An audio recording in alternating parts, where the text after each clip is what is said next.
Pujitha. Thank you so much for coming Machilipatnam. ఇంత దూరం నా కోసం వచ్చి ఇంటర్వ్యూ కోసం వచ్చినందుకు first of all thank you so much అండి. నా పేరు జీవన్, ద జంగాల్ అండ్ ప్రేమ పెళ్లి ప్రేమ రైటర్ని ఫ్రమ్ అనంతపూర్.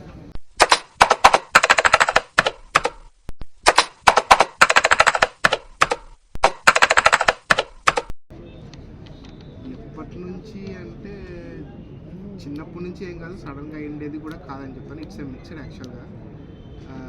నేను సడన్గా అంటే ఈ కరోనా టైంలో ఏమైందంటే నాకు ఫ్రీ టైం బాగా దొరికింది ఆ టైంలో. సో నాకు చిన్నప్పటి నుంచి ఏదో ఒక కారణంలో రైటర్ కావాలనే ఆలోచన ఎక్కువ ఉండింది. మీకు తెలిసిందే కదా, మనం చిన్నప్పటి నుంచి చదవాలి, పెళ్లి చేసుకోవాలి, ఉద్యోగం చేయాలి, ఇదే ప్యాటర్న్లో నా లైఫ్ కూడా సాగింది. కాకపోతే కరోనా వచ్చిన టైంలో ఆ గ్యాప్లో నేను బాగా టైం దొరికినందుకు ఆ టైం తీసుకొని నాకు చిన్ననాటి కళ అయిన ఈ రచయిత కావాలన్న దాన్ని నేను నిజం చేసుకున్నాను. పర్టికులర్గా రీజన్ అంటే ఏం లేదు, బట్ ఐఎమ్ వెరీ క్రియేటివ్ గా అని నా ఫీలింగ్. నాకు చాలా క్రియేటివిటీ ఉంది.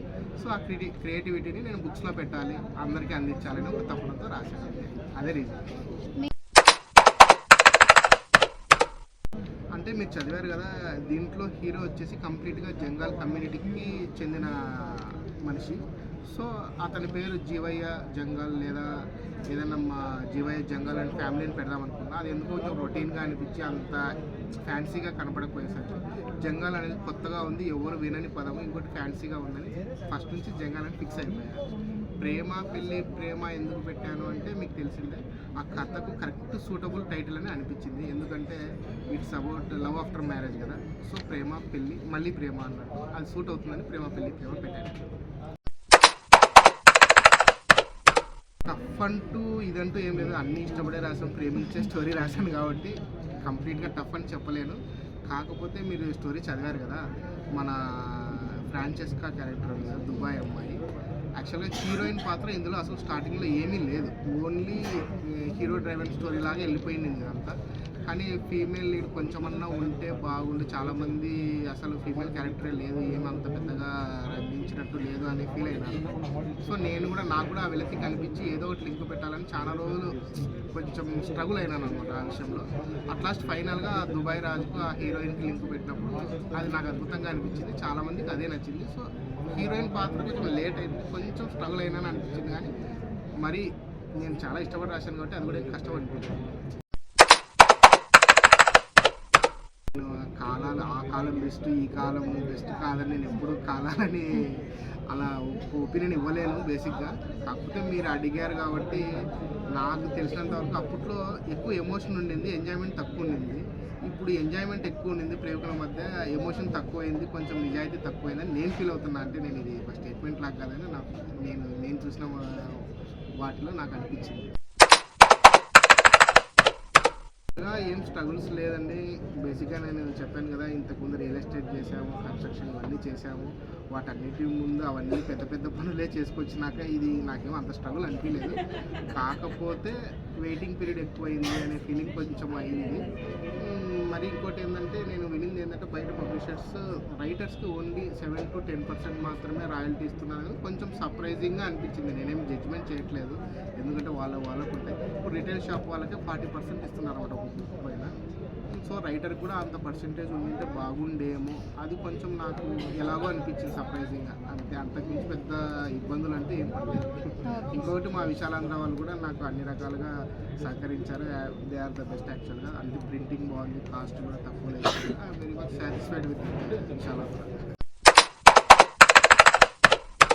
ఇంకైతే ఏం చెప్పాలంటే నాకు చెప్పాను కదా, నాకు పెద్దగా ఫీల్ అయిపోలేదు నేను. ఎందుకంటే స్టేజ్లో ఎలా ఫీల్ అయ్యానంటే ఈ బుక్ నా చేతిలో పట్టుకుంటే నాకు మినీ హార్ట్ అటాక్ వస్తుందేమో, కళ్ళు పడిపోతానేమో అనేంతగా వచ్చింది సిచ్యుయేషన్. కాకపోతే కంప్లీట్గా అది డిలే అయిపోయింది, 1 year డిలే. 2023లోనే రావాల్సింది ఈ బుక్. 2023 నవంబర్లో ఖచ్చితంగా వస్తుంది అనుకున్నాం, అప్పుడు డిలే అయింది. ఆ 2 సార్లు వరుసగా డిలే అయిపోయాక నేను కంప్లీట్గా ఇంకా ఇచ్చి పడేసాను, ఇంకా గివప్ ఇచ్చేసి ఇంక ఎప్పుడన్నా రానిపో అన్నట్టుగా ఉండిపోయాను. అంతలోనే ఇంకా నేను మీకు చెప్పాను కదా 3వ స్టోరీ రాస్తున్నాను అని. కంప్లీట్గా నా మైండ్ అంతా fully occupied with that Bhadrakali 3rd story. So ఇంకా దాంట్లోనే ఏది క్లైమాక్స్ ఏది స్టార్టింగ్లో పెట్టాలి ఇవన్నీ ఈ తర్జన మర్జనలో నేను మైండ్ అంతా ఆకుపోయి కొంచెం గందరగోళంలో ఉన్నాను యాక్చువల్గా. ఈ బుక్ చూసినప్పుడు అంటే వాళ్ళు చెప్పారు ఇట్లా మన విశాలాంధ్ర పబ్లిషింగ్ బుక్ స్టాల్కి వచ్చింది సార్ అనంతపూర్ టాప్లా దగ్గర చూడండి అంటే నేను వెళ్ళి చూశాను. ఓకే, చిన్నపాటి సాటిస్ఫాక్షన్ కలిగిందని అట్లా. బుక్ స్టోరీ వచ్చేసి భద్రకాళి యుద్ధం మీకు చెప్పాను కదా ఆల్రెడీ.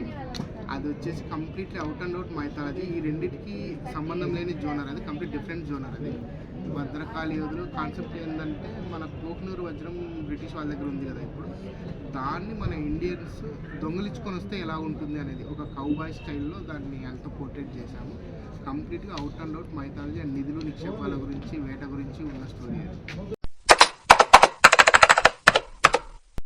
చాలా పెద్ద క్వశ్చనే అడిగారు. జీవితం అంటే ఏంటంటే, జీవితం అంటే అన్ని అనుభవించడమే. ఇప్పుడు దేవుడు మనకు వీసా ఇచ్చి ఒక విజిటింగ్ వీసా ఇచ్చి భూమి మీదకి పంపించాడు. ఇక్కడ ఉన్న అన్నిటి అనుభవించడము, ఇక్కడ ఉన్న ప్రతి ఒక్క పని చేర్చడం నెరవేర్చడం, అంతా వీసా అయిపోయినా ఎక్స్పైర్ అయిపోయాక మళ్ళీ దేవుని దగ్గరికి వెళ్ళిపోవడం. Experiencing, exploring, expiring. నా లైఫ్ లో పర్టికులర్ గా ఒక పర్సన్ అంటూ లేడండి. నేను సినిమాలు చూసి ఇన్స్పైర్ అయ్యాను. చిన్నప్పటి నుంచి సినిమాలు చూస్తూ చూస్తూ దాని మీద విపరీతమైన ప్రేమతో చాలా సినిమాలకు ఫస్ట్ డేనే వెళ్ళడము, ఆ హంగామా అంతా చూడడము. ఒక స్టేజ్ లో ఎందుకు ఒక ఈగో లాంటిది వచ్చేసింది. మనం ఇన్ని సినిమాలు చూస్తున్నాం, మన పేరు కూడా సినిమా థియేటర్ లో పడాలి, నా పేరు కూడా జీవన్ రిటర్న్ బై గుడించర్ల అని పడాలని ఒక ఫీలింగ్ తో నేను రాయడం మొదలు పెట్టాను. అదే సినిమాలే నా ఇన్స్పిరేషన్ అనుకోండి, అంతే. జంగాల్ నుంచా? ఓకే, అధికారం అంటే రాజ్యాలని వేలడం కాదు, అధికారం అంటే రాజ్యాలను బాగు చేయడం అని ఒక డైలాగ్ గుర్తుంటుంది. మేబీ కొంచెం అటు ఇటు ఉన్నట్టుంది అది. ఆ డైలాగ్ నాకు ఫేవరెట్. ఇంకొకటి ఏంటంటే జంగాల్లో నువ్వు ఎవరు అని ప్రశ్నిస్తారు పబ్బులో. నువ్వు ఎవరు అసలు, ఎక్కడి నుంచి వచ్చావు అంటే, ఆ ఒకప్పుడు గుత్తి కోట కింద రాజ్యం వెళ్ళింది టిప్పు సుల్తాన్, ఇప్పుడు గుత్తి కోట కింద గుత్తిని వెళ్తా ఉండేది జంగాల్. ఈ రెండు డైలాగులు నాకు చాలా ఎమోషన్. ప్రేమ పెళ్లి ప్రేమలో లైన్ వచ్చేసి జోనా అంటాడు కదా, తన ప్రవళికతో ఫోన్ లో మాట్లాడుతుంటాడు. ఫోన్ లో మాట్లాడేటప్పుడు నీకు ఒక అబద్ధం చెప్పనా అంటాడు. అప్పుడు ప్రవళిక అదేంది అబద్ధం అని చెప్పి మరీ ఆడే అబద్ధం ఏంది అని చెప్పు అని చాలా ఎగ్జైటింగ్ గా అడిగితే ఐ లవ్ యూ అంటాడు. సో అది నాకు కొంచెం ఆ లైన్ ఇష్టం. ఫస్ట్ బుక్ మాత్రం ఇప్పుడు ఇందులో మీరు నిఖిల్ అని చూసింటారు. నాకు సహకరించిన అబ్బాయి నిఖిల్ జయంత్ అని. ఈ అబ్బాయి నా ఫ్రెండ్ బ్రదర్. ఈ అబ్బాయి వాళ్ళ మమ్మీ ఆ ఆంటీకి నేను ఫస్ట్ బుక్ ఇచ్చి బ్లెస్సింగ్స్ తీసుకున్నా. ఎందుకు చదవాలి అంటే మంచి ఎక్స్పీరియన్స్ కోసం, అంతే. నేను మంచిగా రాశానని ఫీల్ అవుతున్నాను. మీరు కూడా ఒక మంచి స్టోరీ రాశారు, ఒక మంచి అనుభూతిని పొందుతారని చదవాలని కోరుకుంటున్నా, అంతే. సింపుల్. అద్భుతం, వండర్ఫుల్. మీరు కూడా కలిసారు, వండర్ఫుల్ పీపుల్ కలిసారు. Okay. Introvert or extrovert? Both. Talkative or quiet? Talkative. Home food or fast food? Home food. Alone time, family time? Alone time. Calls or chatting? Calls. Cars or bikes? Cars. Movies or books? Movies. Travel with friends, solo travel?